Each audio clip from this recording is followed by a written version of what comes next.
faut servir Dieu. Faut faire tout ce que tu veux. Mais tu peux être comme la femme au dos courbé malade depuis 18 ans dans l'église sans résultat. Laisse-moi te choquer. Elle a compris cela. Pour dire que Dieu ne nous aime pas pour ce qu'on fait. Donc ne pense pas que, bien-aimé, c'est dans cette situation que Dieu va te qualifier. Dieu nous qualifie par ce que nous sommes. Tu ne deviendras pas autre chose que ce que Dieu a planifié, programmé, décidé. On ne court pas pour ce qu'on est. On court pour ce qu'on n'est pas. C'est Dieu qui met le faire, le voulant nous. C'est Dieu qui nous rend capables là où nous sommes incapables.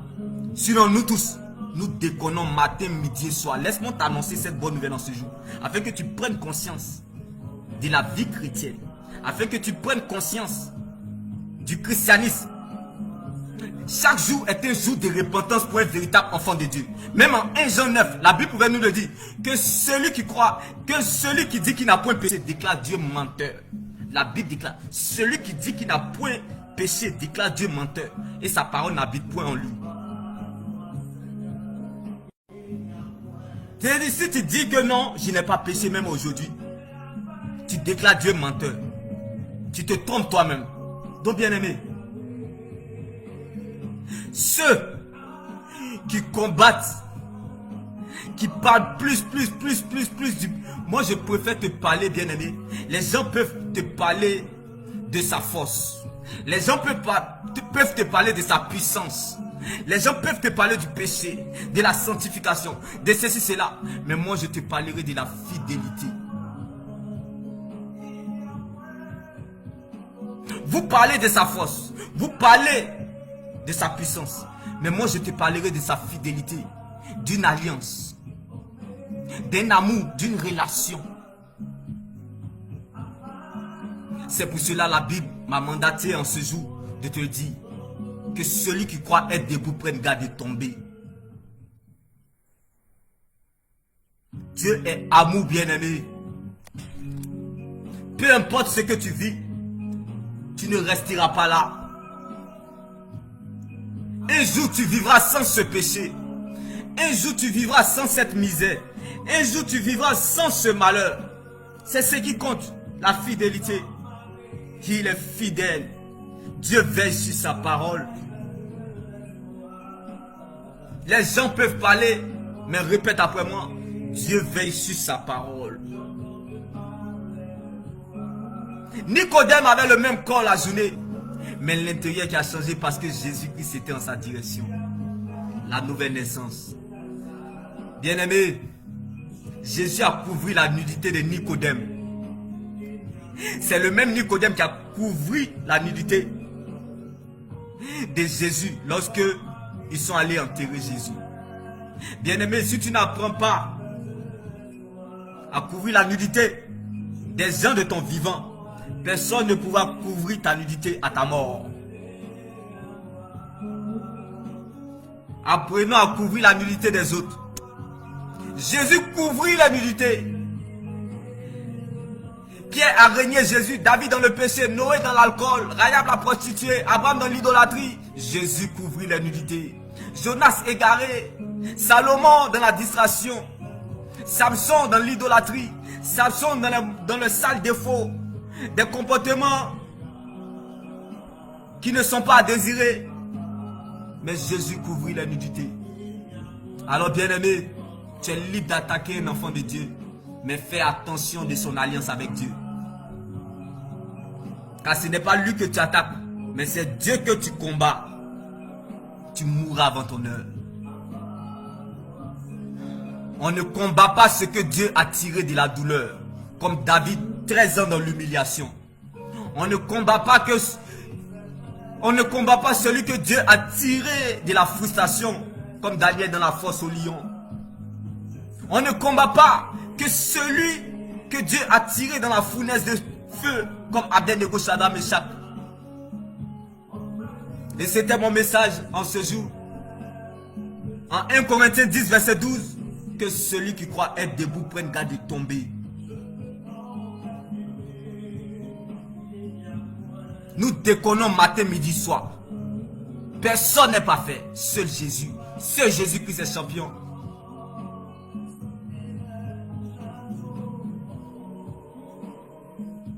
Ne compte pas si un homme, mais compte si Jésus, bien-aimé.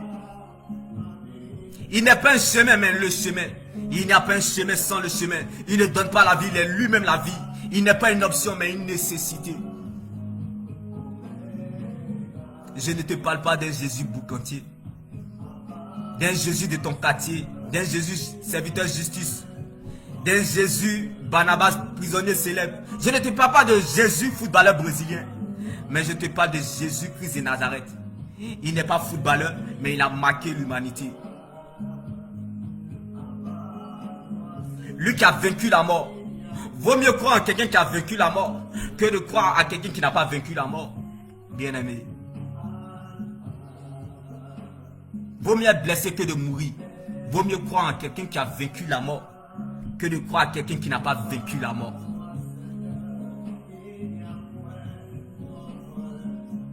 Il existe par son esprit. Nous le vivons au quotidien. Nous le sentons au quotidien. Là où personne ne te comprend, il te comprend. Il est celui qui te retrouve lorsque tu es perdu. Il est moins grave de perdre que de se perdre comme Jonas dans le vent du poisson. Il est celui qui te montre sa face lorsque tout le monde te tourne le dos. Il est celui qui te cache quand tes ennemis te cherchent. La seule personne qui ne peut jamais se retourner contre toi, c'est Dieu. Donc bien-aimé, sache que tes amis peuvent t'abandonner. Ta famille peut te rejeter. La société peut te renier. Tes ennemis peuvent te haïr. Mais le seul qui ne va jamais te laisser tomber, son nom c'est Jésus-Christ. Le seul qui voit les larmes de tes yeux et de ton cœur, c'est le Seigneur Jésus-Christ. Il te soutiendra. Si Joseph a survécu, tu survivras. Si David a survécu, tu survivras aussi, bien-aimé. Alors laisse-moi t'annoncer cette bonne nouvelle en ce jour, bien-aimé. Ce n'est pas la joie du moment qui compte pour Dieu, mais la finalité de son plan qu'il a déjà établi pour notre vie. Même si tu es enveloppé de péché, même si tu es drogué, même si tu es prostitué, même si tu es tué, la Bible me dit de t'annoncer cette bonne nouvelle en ce jour, que Jésus-Christ n'est pas la Bible, mais la parole de Dieu. On ne jette jamais l'or qui est souillé de la boue. Donc rien et personne ne pourra empêcher à Dieu d'accomplir sa volonté dans ta vie. Alors ne mets pas foi à la taille de la main des hommes, mais foi à la main du Dieu des temps et des circonstances, du Dieu du maître des circonstances. Mets ta foi à la taille de la main du Dieu, du maître des temps et des circonstances. Lui ne va pas t'abandonner, car c'est celui-là qui nous soutient toujours là où nous sommes rejetés. Lorsque Dieu veut ramener les David sur le chemin, il emmène des Absalom. Bien-aimé, ce qui te fait mal ou pleurer aujourd'hui sera la cause de ta louange demain. Ce que tu ressens comme douleur sera ta force demain.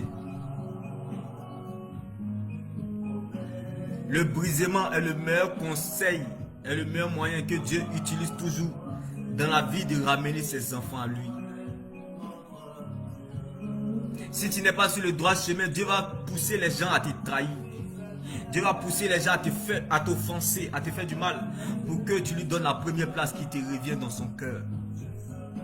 C'est cette bonne nouvelle pour toi en ce jour, que celui qui croit est debout prenne garde de tomber.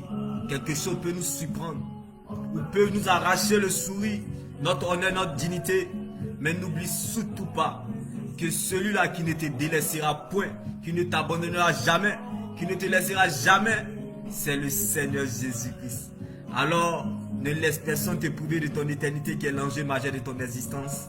Reste focalisé sur le Seigneur Jésus-Christ seul, car la preuve, la valeur et la raison de ton existence, c'est ton salut en Jésus-Christ.